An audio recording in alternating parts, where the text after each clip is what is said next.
Top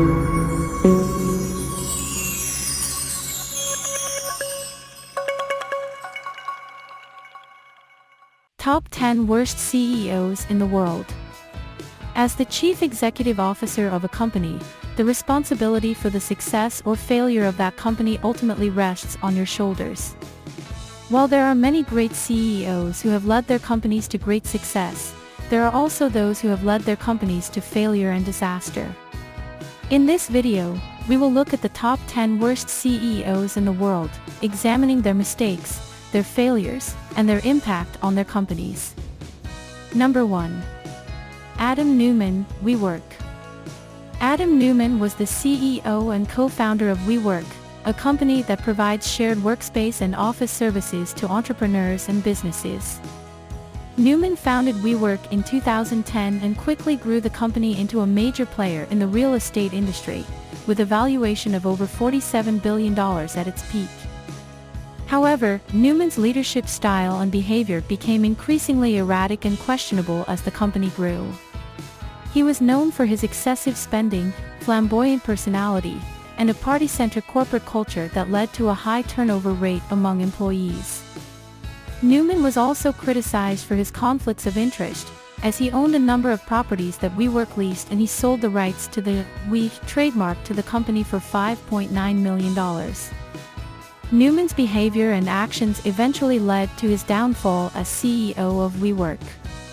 In 2019, the company attempted to go public, but the IPO was eventually withdrawn due to concerns about WeWork's financial stability and Neumann's leadership. Neumann was forced to resign as CEO and the company's valuation plummeted to $8 billion. The fallout from the WeWork debacle was significant, with many investors and employees losing money and trust in the company. Neumann himself faced numerous lawsuits and investigations related to his leadership of WeWork, including accusations of self-dealing and the creation of a toxic work environment. Adam Neumann's leadership of WeWork serves as a cautionary tale about the importance of ethical behavior and responsible leadership in the business world. Number 2. Elizabeth Holmes, Theranos. Elizabeth Holmes was the founder and CEO of Theranos, a now-defunct biotech startup that claimed to have revolutionized blood testing by developing a device that could run dozens of tests using only a few drops of blood. At its peak, Theranos was valued at $9 billion and was seen as a promising disruptor in the healthcare industry. However, it was later revealed that the technology behind Theranos was flawed and inaccurate. In 2015, a series of investigative reports by journalist John Carreiro exposed the company's fraudulent practices and false claims, which led to federal investigations and criminal charges against Holmes and her partner, Sunny Balwani.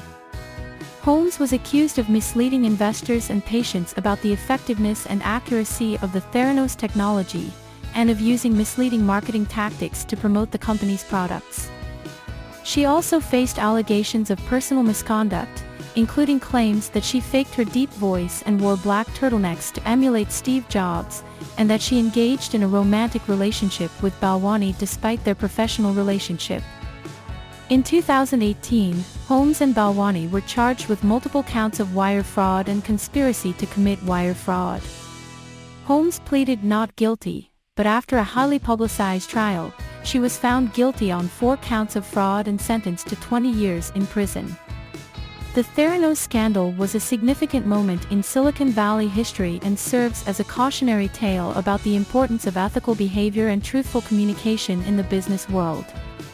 It also highlighted the potential dangers of overvaluing and idolizing charismatic founders without thoroughly vetting their claims and technology. Number 3. Jeffrey Skilling, Enron. Jeffrey Skilling was the CEO of Enron, a former energy company that became one of the largest corporate scandals in history. Enron collapsed in 2001 after it was revealed that the company had been involved in fraudulent accounting practices and inflated profits. Skilling was known for his aggressive management style and his focus on Enron's stock price. He oversaw the implementation of Enron's controversial mark-to-market accounting system, which allowed the company to record potential future profits on its balance sheet as current income.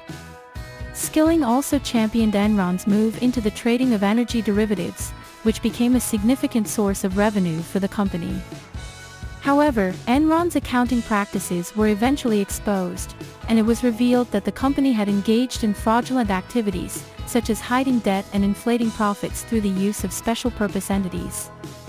Enron's collapse led to the loss of thousands of jobs and the destruction of retirement savings for many employees and investors.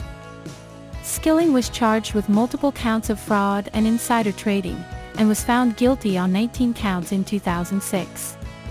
He was sentenced to 24 years in prison, which was later reduced to 14 years. Skilling was released from prison in 2019 after serving 12 years. The Enron scandal was a major wake-up call for the corporate world, and it led to significant changes in corporate governance and accounting practices. Skilling's role in the scandal serves as a cautionary tale about the dangers of prioritizing short-term financial gains over long-term sustainability and ethical behavior. Number 4.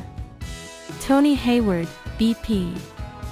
Tony Hayward was the CEO of BP, formerly British Petroleum, during the Deepwater Horizon oil spill, which occurred in the Gulf of Mexico in 2010. The spill was the largest marine oil spill in history, and it caused significant environmental damage and economic losses to the region. Hayward's handling of the crisis was heavily criticized, particularly his remarks to the media, such as stating, "I want my life back," and "There's no one who wants this thing over more than I do." These comments were seen as insensitive and showed a lack of empathy for the affected communities and the seriousness of the situation. Hayward was also criticized for BP's response to the spill, including the company's slow response time and inadequate safety measures. BP faced significant public backlash and legal action, and the company was forced to pay billions of dollars in fines and compensation to affected parties. In the aftermath of the spill, Hayward was replaced as CEO of BP by Bob Dudley. Hayward later faced criticism for his role in other business ventures, including a deal with a Russian oil company that resulted in the loss of billions of dollars for BP. The Deepwater Horizon oil spill and Hayward's response to it serve as a reminder of the importance of effective crisis management and responsible corporate behavior. The incident also led to increased scrutiny and regulations in the oil and gas industry, particularly in relation to safety and environmental standards. Number 5. Travis Kalanick, Uber. Travis Kalanick was the co-founder and former CEO of Uber, a ride-hailing company that revolutionized the transportation industry. Under Kalanick's leadership, Uber grew rapidly and became one of the most valuable startups in the world. However, Kalanick's tenure at Uber was also marked by controversy and scandal. He faced criticism for the company's aggressive business practices, including its treatment of drivers and its disregard for local regulations. Uber also faced allegations of sexual harassment and discrimination, which led to an investigation and a change in leadership at the company. In addition to these issues, Kalanick was involved in a number of personal scandals, including a video that showed him berating an Uber driver and allegations of workplace misconduct. As a result of these controversies, Kalanick was forced to resign as CEO in 2017. However, he remained on the board of directors until 2019, when he sold off his remaining shares in the company. Kalanick's tenure at Uber serves as an example of the risks of prioritizing growth and innovation over responsible corporate behavior. The scandals at Uber also highlighted the need for stronger oversight and regulation in the tech industry, particularly with regard to workplace culture and ethical behavior. Number 6. Martin Sullivan, AIG. Martin Sullivan was the CEO of American International Group, AIG, from 2005 to 2008. AIG was one of the world's largest insurance companies, with operations in more than 100 countries. During Sullivan's tenure as CEO, AIG became heavily involved in the market for mortgage-backed securities, which proved to be highly risky and ultimately contributed to the global financial crisis of 2008. As the financial crisis unfolded, AIG faced significant losses on its investments in mortgage-backed securities and other risky assets. The company was also heavily involved in insuring these assets, which further increased its exposure to the risks of the housing market. In September 2008, the U.S. government stepped in to rescue AIG, providing an $85 billion loan to prevent the company from collapsing and causing a broader financial crisis. The government ultimately spent more than $180 billion to prop up AIG, making it the largest bailout in U.S. history. Sullivan resigned as CEO of AIG in June 2008, shortly before the government bailout. He was replaced by Robert Willemstad, who served as CEO for just 3 months before AIG was taken over by the government. The AIG bailout and the company's involvement in the mortgage-backed securities market highlighted the risks of excessive leverage and overconfidence in the financial markets. It also underscored the importance of effective risk management and the need for companies to be transparent about their exposure to risk. Number 7. Ron Johnson, J.C. Penney. Ron Johnson was a retail executive who served as the CEO of J.C. Penney from 2011 to 2013. Johnson was known for his successful tenure as an executive at Apple, where he oversaw the development and launch of the Apple Store. When Johnson took over at J.C. Penney, he aimed to revolutionize the department store industry by implementing a number of new strategies, including eliminating sales and coupons and introducing new brands and products. However, these changes were met with resistance from J.C. Penney's existing customer base, and the company's sales began to decline rapidly. Johnson's tenure at J.C. Penney was also marked by a number of missteps, including the ill-fated launch of a new logo and a failed attempt to rebrand the company as JCP. These missteps further eroded the company's customer base and damaged its reputation. As a result of these challenges, Johnson was fired from his position as CEO in 2013, after just 17 months on the job. J.C. Penney's board of directors cited his failure to turn around the company's financial performance as the reason for his dismissal. Johnson's tenure at J.C. Penney serves as a cautionary tale of the importance of understanding and responding to customer needs, and the risks of implementing drastic changes without proper research and planning. The company ultimately had to spend years and millions of dollars to undo the damage caused by Johnson's tenure. Number 8. Angelo Mozilo, Countrywide Financial. Angelo Mozilo was the co-founder and CEO of Countrywide Financial, one of the largest mortgage lenders in the United States during the 2000s.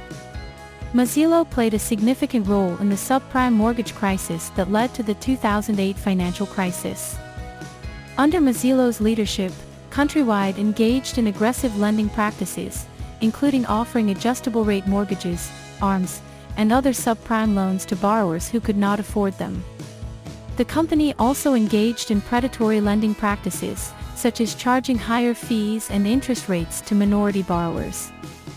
These practices led to a wave of defaults and foreclosures, which triggered the collapse of the housing market and the broader financial crisis. Countrywide was eventually acquired by Bank of America in 2008, and Mozilo left the company. Mozilo was later charged with securities fraud and insider trading by the Securities and Exchange Commission, SEC. He ultimately agreed to pay a $67.5 million settlement to the SEC and was banned from serving as an officer or director of a public company. The settlement represented one of the largest penalties ever imposed on an individual by the SEC. Mozilo's role in the subprime mortgage crisis serves as a cautionary tale of the dangers of unchecked corporate greed and the importance of responsible lending practices. The crisis also led to increased regulation and oversight of the mortgage and banking industries, particularly in the area of consumer protection. Number 9. Marissa Mayer, Yahoo. Marissa Mayer is an American businesswoman and former CEO of Yahoo.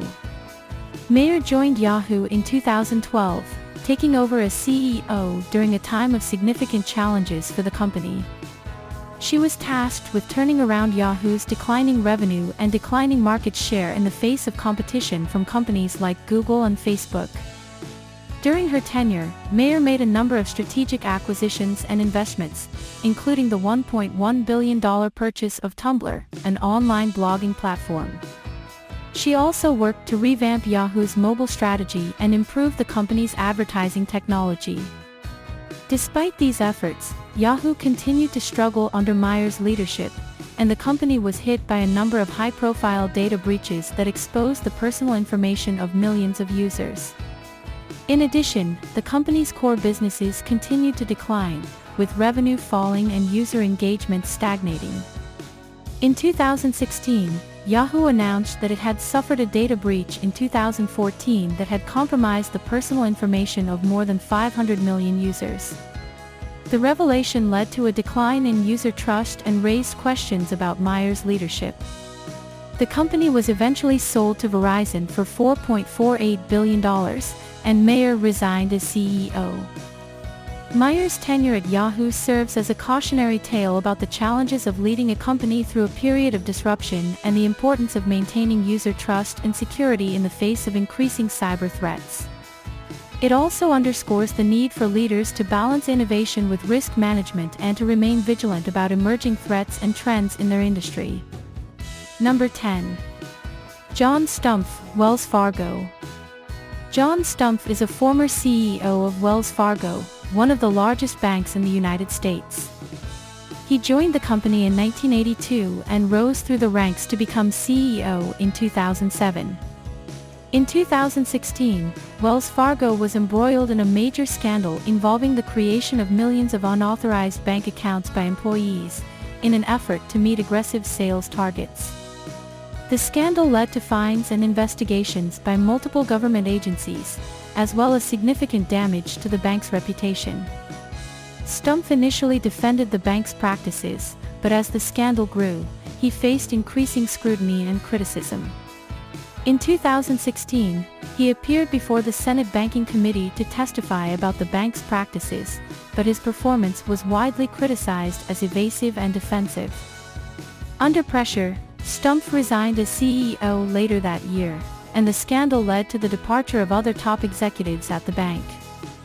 The fallout from the scandal continued for years, with fines and legal settlements totaling billions of dollars.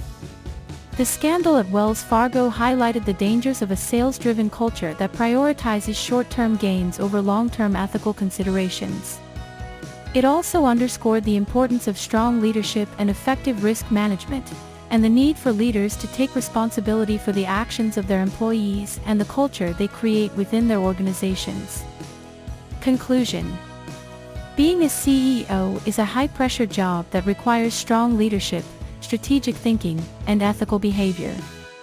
The CEOs on this list failed to meet these requirements, and their mistakes and failures had a lasting impact on their companies and the people who worked for them. It is important for companies to choose their leaders carefully and hold them accountable for their actions. Thank you for watching. Please let us know your thoughts and comment below. And please let us know any topic suggestion that interests you most.